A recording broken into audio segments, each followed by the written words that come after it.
Di era reformasi ini, dalam proses sidang istimewa MPR RI, Haji Embai Mulia Syarif dan kawan-kawan ditugaskan untuk mengamankan berjalannya sidang itu. Dengan membawa sejumlah kelompok-kelompok masyarakat, mahasiswa, santri, dan kiai, yang kemudian disebut sebagai Pam Swakarsa. Kelompok masyarakat berjumlah lebih dari 6.000 orang ini dikomandani oleh Ma'mun Muzaki, Yono sebagai logistik dari Bekasi, Darwin Agus intelijen dari Ciputat, Tangerang Selatan. Belakangan Pam Swakarsa dari Banten ini berkolaborasi dengan berbagai kelompok lain dan memperoleh bantuan lapangan dari keluarga besar pelajar Islam Indonesia yang lainnya, yakni Kas Kostrad, Kepala Staf Komandan Strategis Angkatan Darat, Meizen Kiflan-Zen, dan Brizen Aditya Warman. Kemudian Kiai Haji Embai Mulia Syarif dipanggil Presiden RI B.J. Habibie untuk menghadap ke kantor pemerintahan. Di situ Presiden mengaturkan terima kasih atas bantuan dan perjuangan Kiai Haji Embai bersama masyarakat Banten dalam mengawal sidang istimewa MPR RI. Kemudian Haji Embai menginginkan Presiden B.J. Habibie untuk datang melihat pondok pesantren di Provinsi Banten.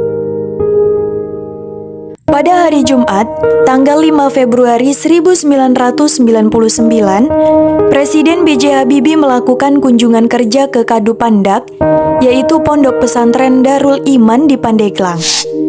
Ini menandai era baru munculnya 4 gagasan atau tuntutan masyarakat Banten, yang salah satunya pendirian Provinsi Banten untuk mekar dari Provinsi Jawa Barat. Pidato kebangsaan oleh B.J. Habibie berlangsung.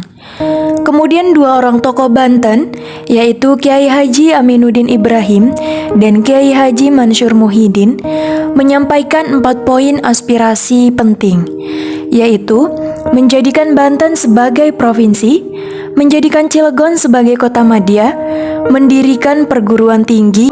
Provinsi Banten berdiri pada tanggal 4 Oktober tahun 2000. Pembentukan Provinsi Banten dilatar belakangi oleh aspirasi masyarakat Banten yang menginginkan wilayahnya menjadi Provinsi Banten terlepas dari Jawa Barat.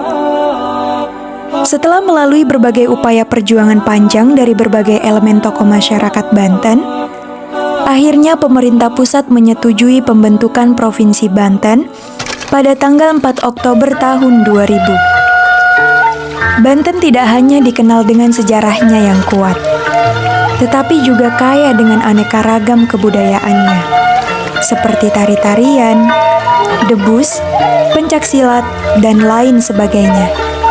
Selain itu, di Banten juga dikenal dengan masyarakatnya yang masih menjaga tradisi leluhurnya.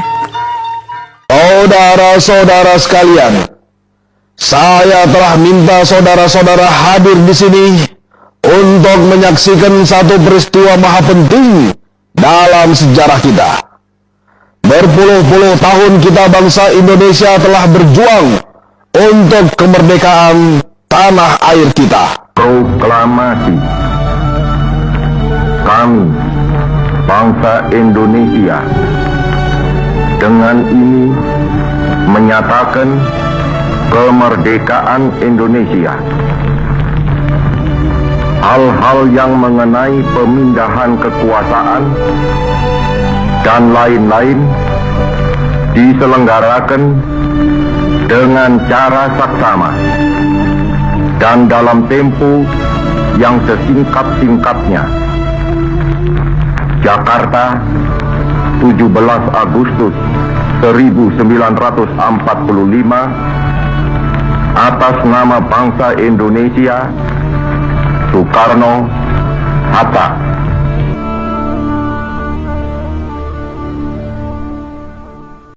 Pada tahun 1948, terjadi sebuah perjanjian Renville yang menghasilkan Negara Republik Indonesia Serikat atau disingkat RIS. Kemudian menyisakan 3 wilayah yang mempertahankan kedaulatan negara Indonesia, yaitu Aceh, Yogyakarta, dan Banten.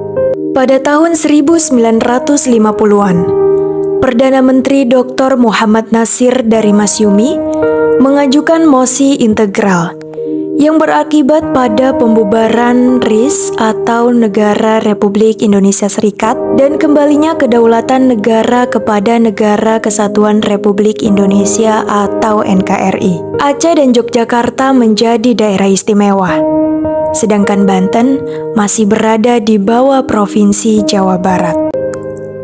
Banten menggeliat dengan munculnya para tokoh sejarah yang menginginkan Banten menjadi provinsi.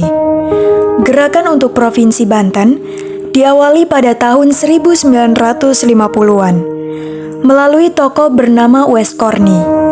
Pada tahun 1960-an, perjuangan Uwais Corny memperoleh tambahan amunisi dengan bergabung dan munculnya tokoh-tokoh lain seperti Soehari Hotib, Ayib Juhri, Gogosan Jadirja, hingga Hasan Al-Aidrus. Perjuangan tersebut dilanjutkan oleh Hasan Al-Aidrus.